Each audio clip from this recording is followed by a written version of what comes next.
बिस्मिल्लाहिर्रहमानिर्रहीम। सहरा में हूँ।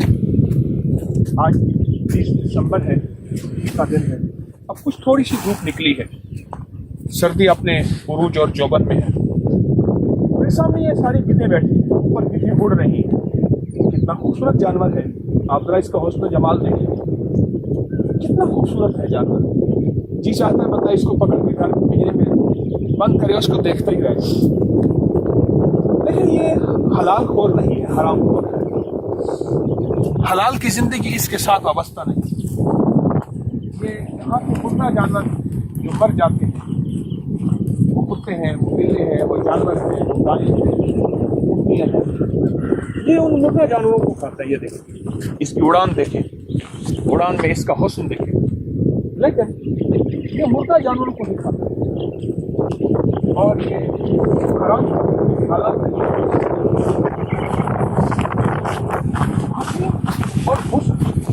और उसका हुस्न जमाल, लेकिन हुस्न जमाल किस काम का? उसकी ग़िज़ाई हराम है, उसकी खुराकी हराम है। उसकी उड़ान देखें, उड़ रही है। और लेकिन मैं इनसे तवक्को नहीं रख सकता कि ये हलाल।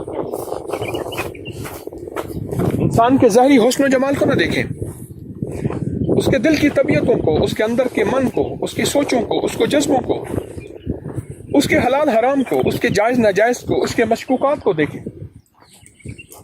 ज़ाहिरी हुस्न जमाल बहुत ज़्यादा, लेकिन अगर वो हराम की ज़िंदगी गुजार रहा और हराम ही खा रहा तो उसको हुस्न जमाल उसकी कोई हैसियत नहीं है।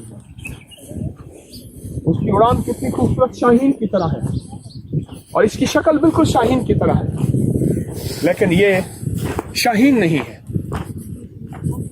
ये एक हरामखोर गिद्ध है और जिसकी कोई हैसियत नहीं।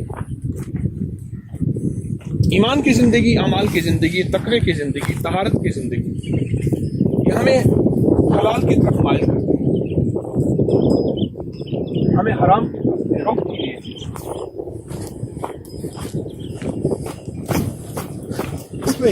उड़ रही हैं, लेकिन इनकी उड़ान में कोई शान नहीं है, कोई शान नहीं इनकी उड़ान में। क्यों? इनकी उड़ान बता रही है कि ये किसी हराम की तलाश में है। ताहत नजर सहरा है। मैं इस वक्त इंडिया के बॉर्डर पे हूँ। सामने इस टीले के पार वो तार फिर रही है, लेकिन यहाँ भी आके एक एहसास है, और ये एहसास जिंदगी का है कि हमें हलाल की राहों को सोचना है, हलाल की जिंदगी को लेना है, और तैयब और ताहिर जिंदगी हमारी जिंदगी का मकसद है। इंशाअल्लाह ये जानवर हमें सबक दे रहा और हमें नसीहत दे रहा कि हम अगर ज़हरी हुस्न जमाल रखते हैं तो फिर हलाल की राहों को करीब से देखें, परखें, खाने से पहले, लुक़मे से पहले, कारोबार से पहले, ज़िंदगी के किसी मामलात हों उनसे पहले हम देखें कि क्या वो हलाल है। अगर तो हलाल है तो इंशाल्लाह ज़िंदगी शानदार है। अगर वो हलाल नहीं, ये देखें, ये गिद्ध का पर पड़ा हुआ है, कितना खूबसूरत है, कितना खूबसूरत है। लेकिन ये वो पर है जो अपने हुस्न जमाल में बहुत खूबसूरत है, लेकिन नहीं, हमें ये हुस्न नहीं चाहिए। इंशाअल्लाह हमें गिद्ध ने सबक दिया है कि हम हलाल को सोचेंगे, हलाल खाएंगे, हलाल की तरफ हमारे कदम, हमारी उड़ान होगी, हराम और मशकूकात से हम बचेंगे, और ये मशकूकात से बचना ही हमारी ज़िंदगी का है। इंशाअल्लाह ज़रूर ऐसा करें। अस्सलामु अलैकुम वरहमतुल्लाह।